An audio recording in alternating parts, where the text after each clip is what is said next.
Holiday presents, in the red corner, the undisputed, undefeated Weed Whacker Guy.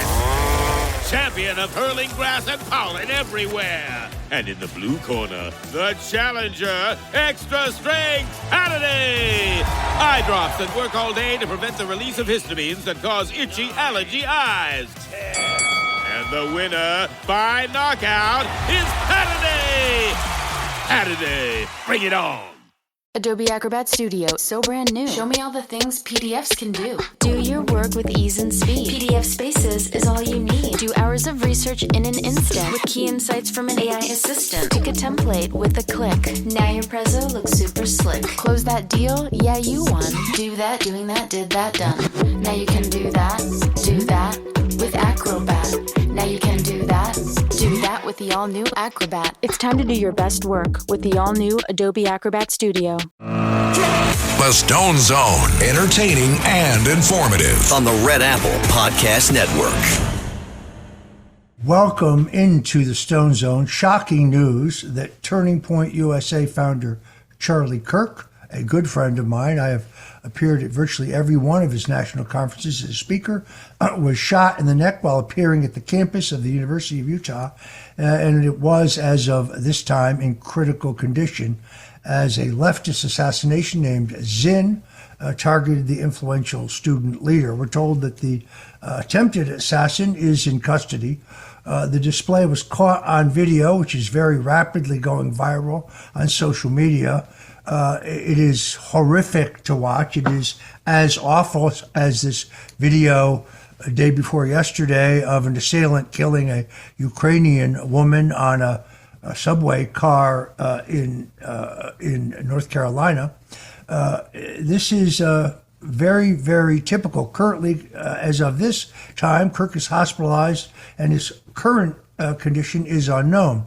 As I have said here on the Stone Zone, the leftist terrorist threat within our country dwarfs any threat that comes from Middle Eastern Islamists, drug cartels, or others anywhere throughout the world.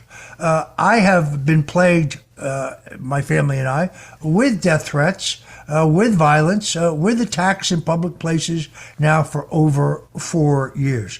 I can't travel, even today, without professional security. I'm tired of the death threats, but the left gets increasingly violent. We saw this in the 2 attempted assassinations of Donald Trump, about which we just do not know enough. The left is at war with the rule of law and the Constitution, and this heinous attack on Charlie Kirk proves that they will stop at nothing to prevent America's return to greatness, and that there are sleeper cells that are being activated nationwide with conservatives on their hit list. Meanwhile, over at MSNBC, they essentially seem to be saying that, well, Charlie Kirk had it coming. Listen to this. Then lead to hateful actions. And I think that's the environment we're in, that people just, you can't stop with these sort of awful thoughts you have and then saying these awful words and not expect awful actions to take place. Matt, and that's the unfortunate environment we're in. Turning Point USA has confirmed that he was shot. And there are a number of...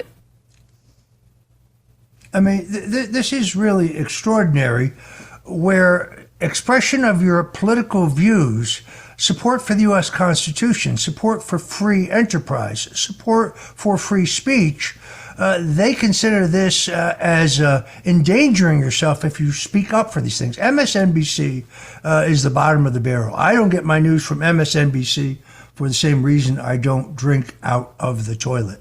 Mrs. Stone and I and everyone in our family are praying for Charlie Kirk and his family, as millions across this nation are praying for him. If you haven't seen this video, I almost urge you not to see it because it is so deeply, deeply disturbing. If you're just tuning in, I'm Roger Stone, and this is the Stone Zone on the Red Apple Audio Networks. So I have long believed that Speaker Mike Johnson needed to appoint a committee to investigate the investigators of the January 6th hoax. I can tell you firsthand that audios and videos played during their hearings of me were AI-created fabrications. In fact, we now hear that after House Republicans voted last week to create a new January 6th committee that will actually get to the bottom of what occurred on January 6th and to look at the January 6th congressional hearings, we learn that one of the most infamous Fedsurrection proponents, Jamie Raskin, was as a ranking member of the House Judiciary Committee, will be an ex officio member of this new committee. This is wrong.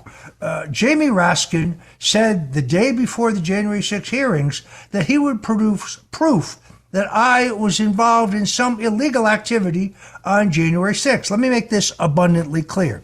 There is no evidence whatsoever, no witness, no email, no encrypted message, no video, no audio, no chat room, no phone call that would prove that any claim that I knew in advance about, participated in, or condoned any illegal activity on January 6th is categorically false. And Raskin produced nothing other than a fraudulent video.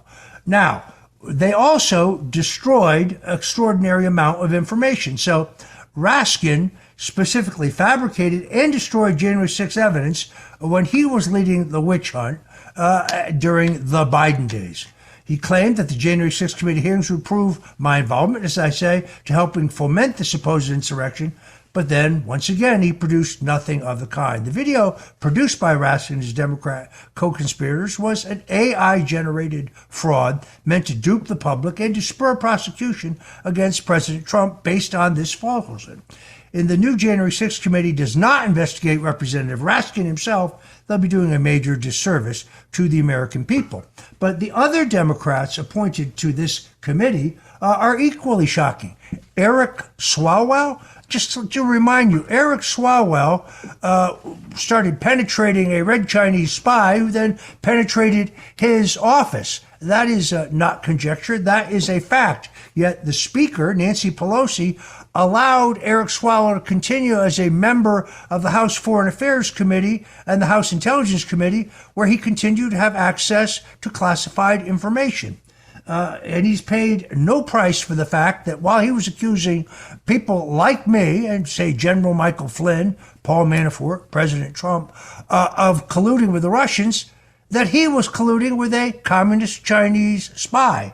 As far as him having an objective view, because he's now been appointed to this January 6th committee, let's listen to Congressman Swalwell. Since the Civil War, what are the three most important dates in American history? 1941, September 11, and January 6. The last two, I didn't even have to give you the years because they are seared into our memories. If January 6th was an insurrection, why was not a single person who was outside the Capitol or inside the Capitol armed? Doesn't make much sense to me. How many FBI informants and undercover agents were interspersed without the crowd? Who opened those massive doors from the inside? Why have we seen videos of police officers, Capitol police officers, motioning people to come into the Capitol? No. January 6th, like the 2020 election, like the Russian collusion hoax, was yet another hoax. But having a traitor like Eric Swalwell, who got caught in this relationship with a communist Chinese spy named Fang Fang, who mysteriously died in a plane crash shortly thereafter on this committee, is a disgrace. Also joining him on the committee is my congressman, Jared Moskowitz, and that intellectual giant, Jasmine Crockett. In all honesty, I think that Speaker Johnson should do what Speaker Pelosi did. Deny the Democrats' nominees and appoint anyone you want to the committee. No Trump supporter was allowed to be on the January 6th committee. Actually, no loyal Republican. You had Liz Cheney, and Adam Kinzinger as the 2 Republicans on this committee, which was a complete violation of the House rules. But that's because they intended to create this entirely false narrative regarding January 6th. I think this is an outrage. Jamie Raskin is the one who actually should be investigated, not only for his role in the 2 Trump faux impeachments and the Russian collusion hoax, but also in fabricating the entire narrative of January 6th.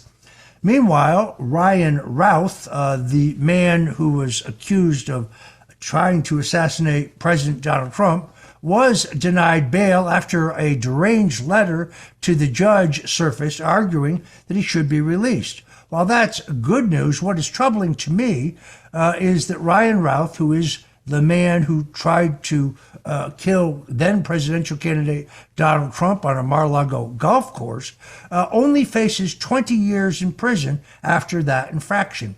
Routh only faces this maximum of 20 years in prison because he's only charged with 2 federal firearms offenses. Assistant U.S. Attorney Mark Despoto said that additional evidence collected after Routh's arrest, which included a handwritten letter about his intention to kill Trump, should lead to far greater charges. I have a number of questions. The first one is, if Ryan Routh is, as they told us, indigent, behind in his alimony payments, behind in his rent payments in Hawaii, where he allegedly lives, how did he afford to fly to the United States? How did he afford to fly to North Carolina? And what vehicle did he travel from North Carolina to West Palm Beach, Florida in? How did he get his hands on a firearm? Specifically, in this case, a firearm where the serial number had been filed off the barrel of the gun.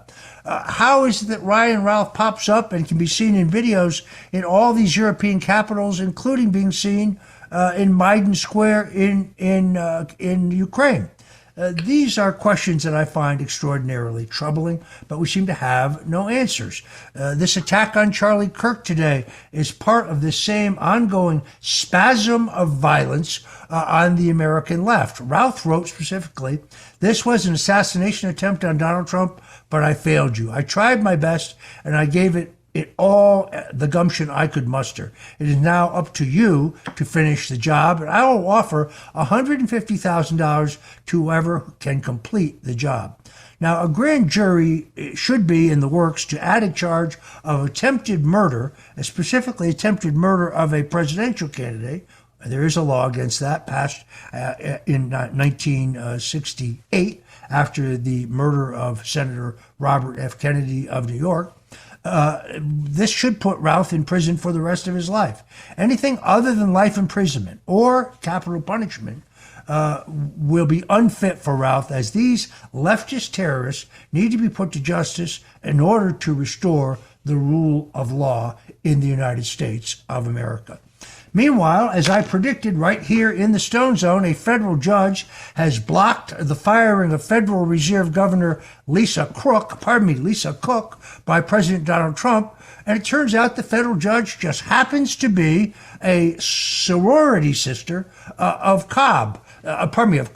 So Judge Gia Cobb and Federal Reserve Board Governor Lisa Cook are members of the same secret Black Women's College sorority. To me, that is a stunning conflict of interest. But for reasons I do not understand, when Cook sued Trump over her termination to the Federal Reserve Board in the District of Columbia, and the case was assigned to her sorority sister, the Department of Justice did not object. They should have moved to recuse the judge based on their personal connection, but they strangely did not do so. Also in this Black women's sorority is the intellectual giant Joy Reid, formerly of MSNBC. So this is really extraordinary, because that means that Lisa Cook will be allowed to vote in the Federal Reserve Board of Governors meeting that is scheduled to take place the 16th and 17th of this month. It is absolutely clear that the president does have the authority to fire Cook based on her unethical behavior. Specifically, she engaged in mortgage fraud. Now, 3 previous Federal Reserve Board governors resigned under fire when they were just under investigation. Lisa Cook needed to go. Trump was right to fire her. But once again, the Washington swamp, in this case, has interfered. I'm Roger Stone. This is the Stone Zone. Don't go away because we'll be right back. The Stone Zone on the Red Apple Podcast Network. Welcome back to the Stone Zone. Unfortunately, we have a sad update. We have just been informed that Charlie Kirk, the founder of Turning Point USA, the student conservative organization, was shot and killed today on the campus of the University of Utah.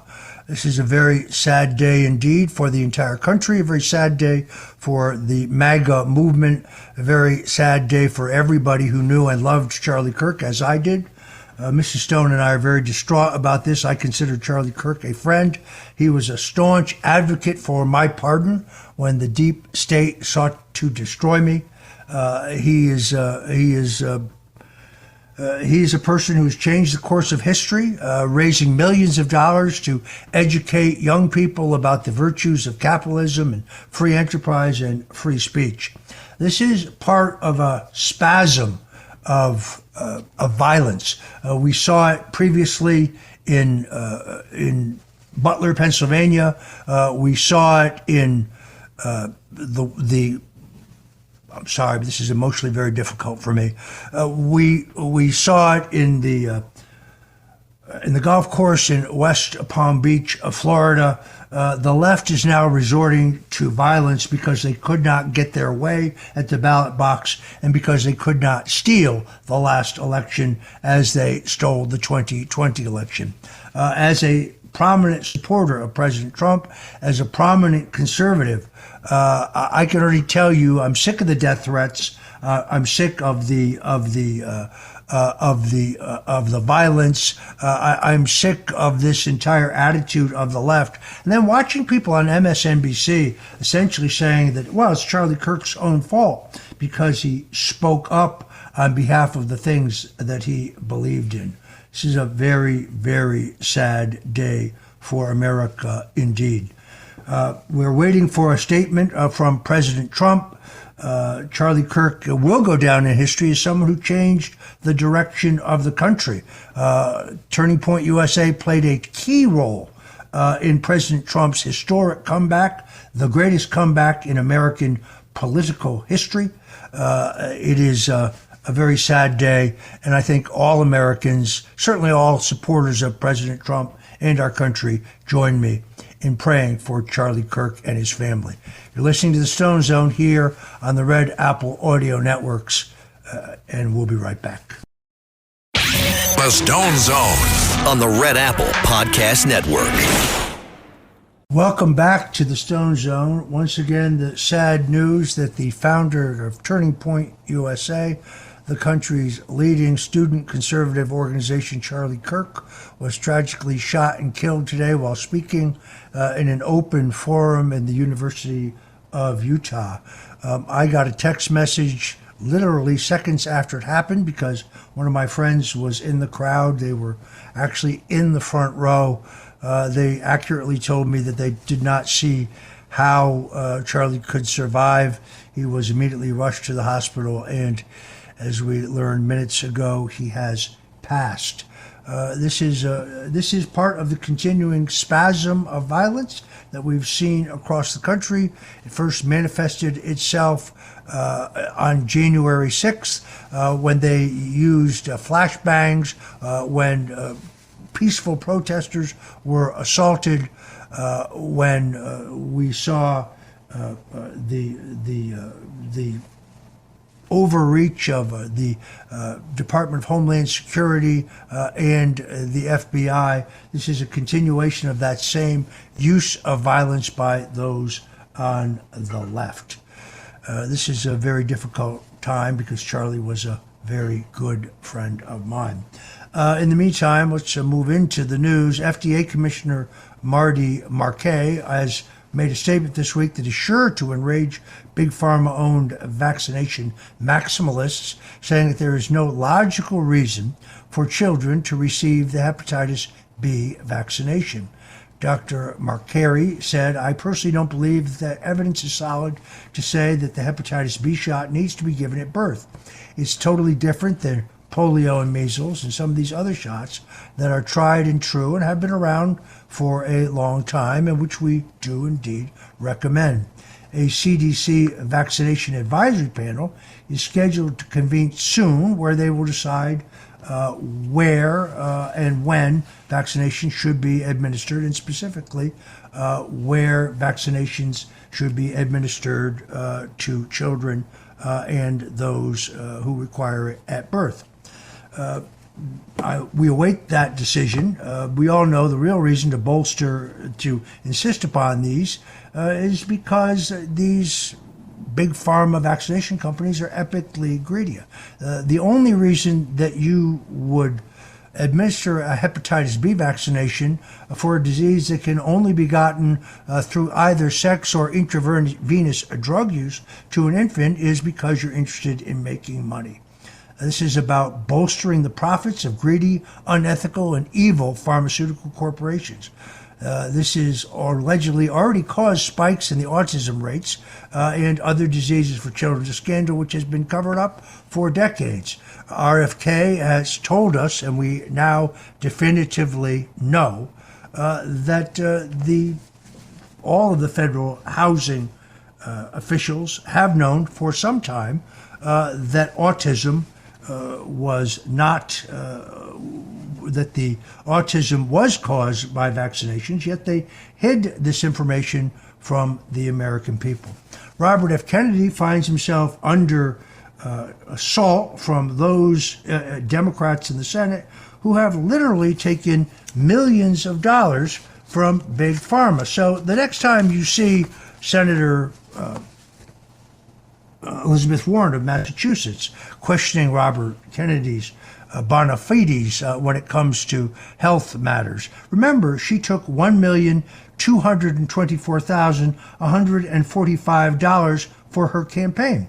Or when you see that windbag socialist Bernie Sanders, remember he took $1,953,613 from big pharma for his campaign coffers. Or Senator Chuck Schumer, who took $1,557,928 from big pharma. This guy, Ron Wyden from Oregon, I mean, look, I'm no matinee idol, but this guy looks like he's from outer space.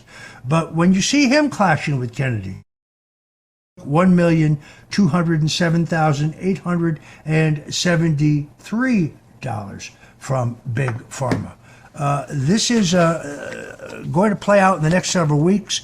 Right here in the Stone Zone, some weeks ago, we covered a leaked memo which outlined how they intended to smear and destroy Robert F. Kennedy Jr. And it is playing out exactly the way we told you it would right here in the Stone Zone.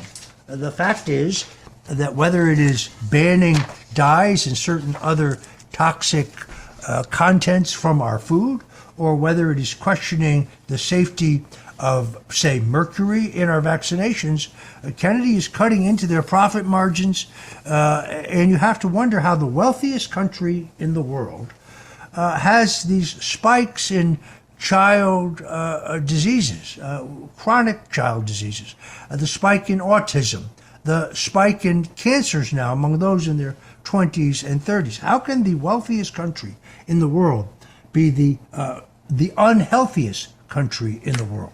That is the question.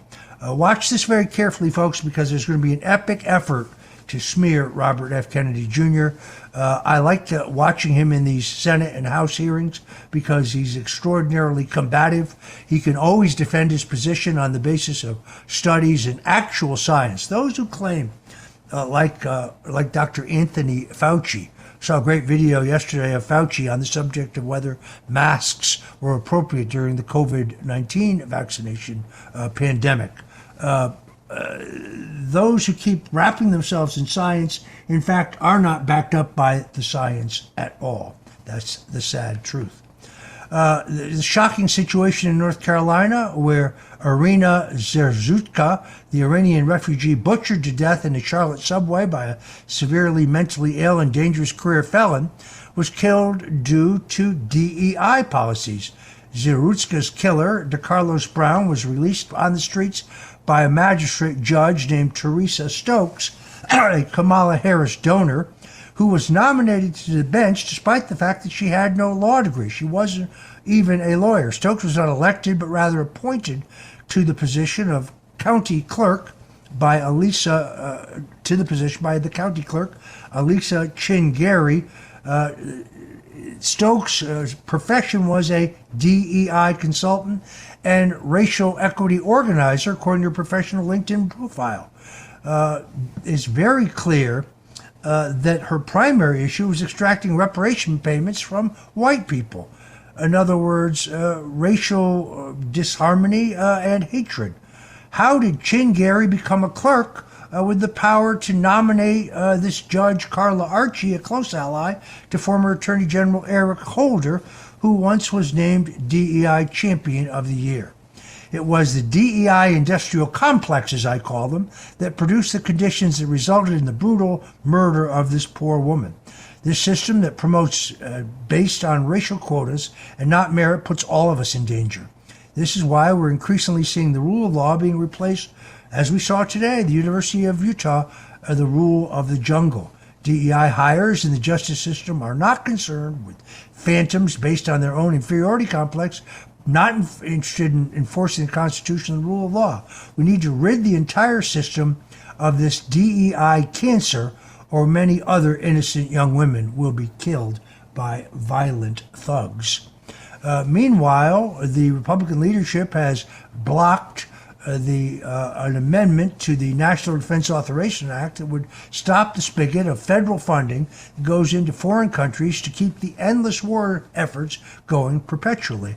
Representative Marjorie Taylor Greene exposed the games that the House leadership was played during the NDAA, that's the National Defense Authorization Act negotiations, refusing to let her offer crucial amendments, even letting those amendments go up for a vote. Marjorie Taylor Greene of Georgia, a good friend of mine, said they blocked my amendments to stop spending money to Ukraine, Israel, Syria, Iraq, and border security for other countries. America is $37 trillion in debt, and we should not be sending any more of our money overseas to defend foreign countries or fund never-ending foreign wars. Unfortunately, all of this is unsurprising. The House Republican leadership sadly appears to be in the back pocket of the military-industrial complex.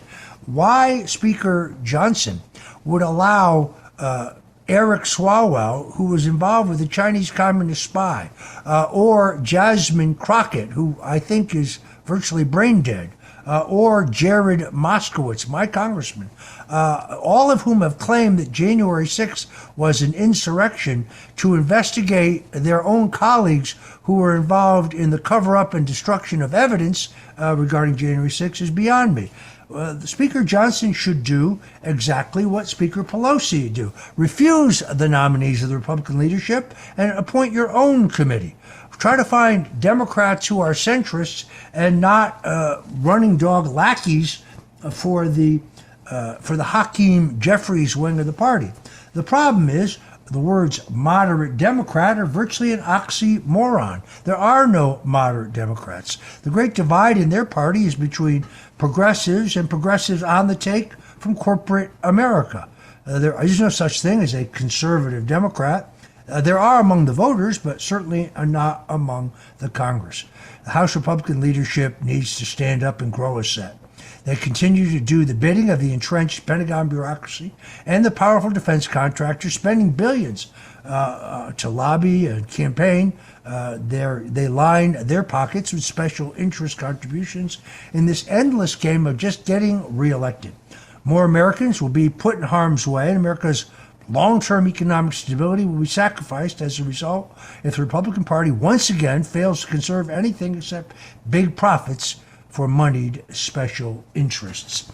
Meanwhile, the Trump administration has announced a crackdown on drug ads. President Trump issued a presidential memorandum this week cracking down on pharmaceutical companies, forcing them to disclose more side effects for their drugs in their advertisements and calling for stricter enforcement against misleading ads, particularly undisclosed paid influencer promotion on social media platforms. I have never been paid a dime by anyone to say anything on social media. I know people who actually make their entire and sole living by being paid to post something on X or on Truth Social or on Facebook and so on, something I do not do.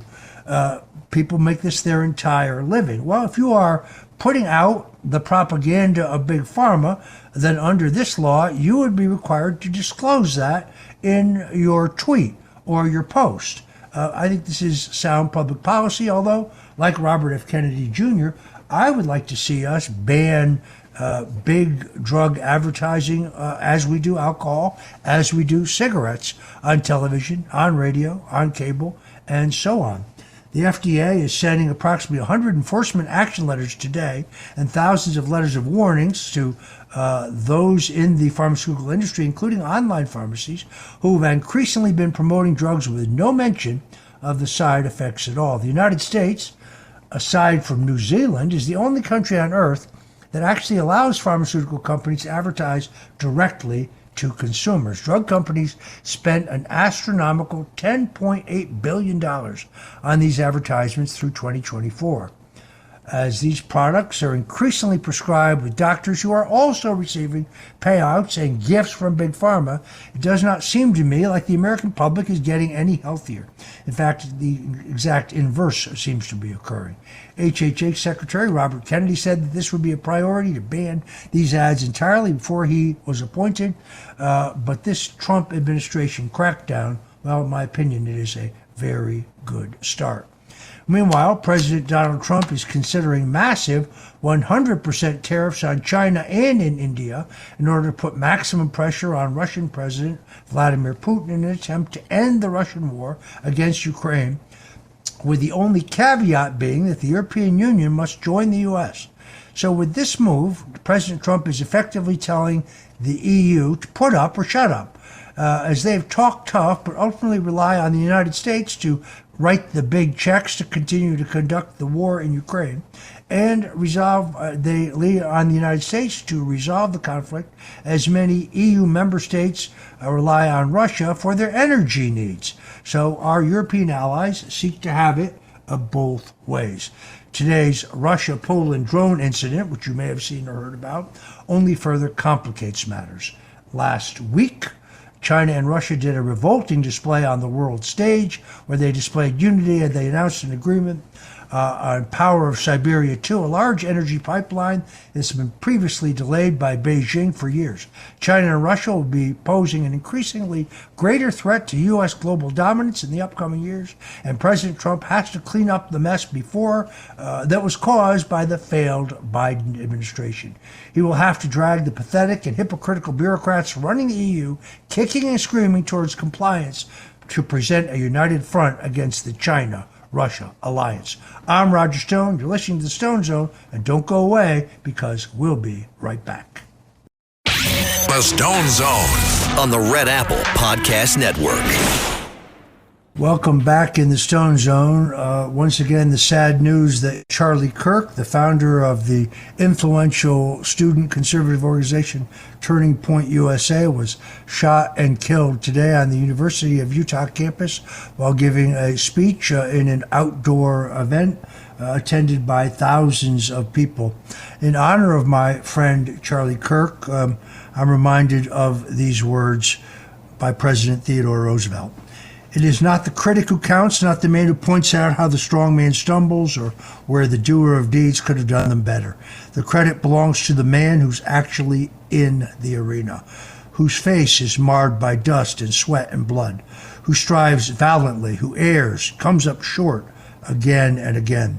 Because there is no effort without error, and shortcoming, but who actually does strive to do the deeds, who knows great enthusiasms, the great devotions, who spends himself in a worthy cause, who at the best knows in the end the triumph of high achievement, and who at the worst, if he fails, at least fails while daring greatly, so that his place shall never be with those cold and timid souls who neither know victory nor defeat. My friend Charlie Kirk was such a man.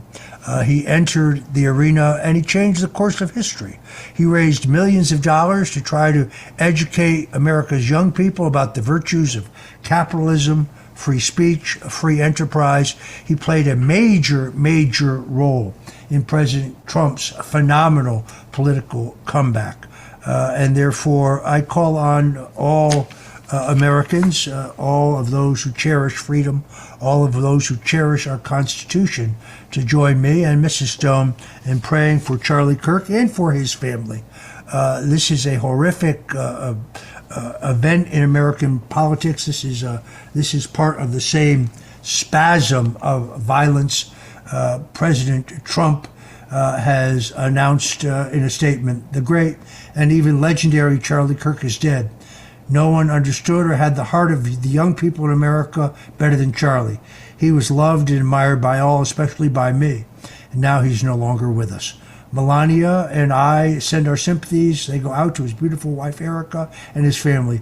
Charlie, we love you. Rest in peace. The president could not have put it better.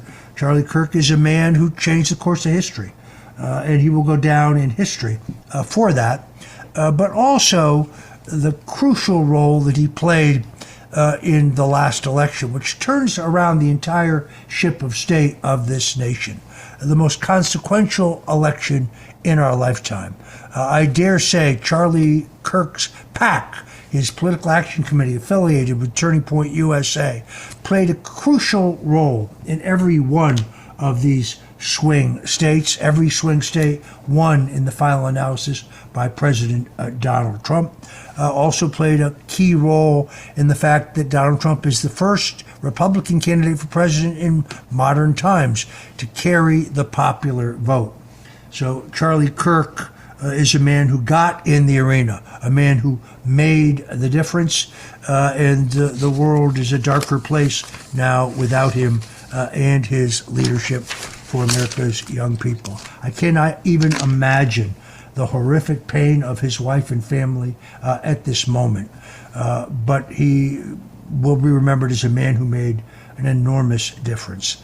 Thank you for joining us today on the Stone Zone, and thank you for listening to my remembrances of this great patriot who has left us much too soon. Charlie Kirk, may you rest in peace. Thank you very much for joining us today on the Stone Zone. I'm Roger Stone.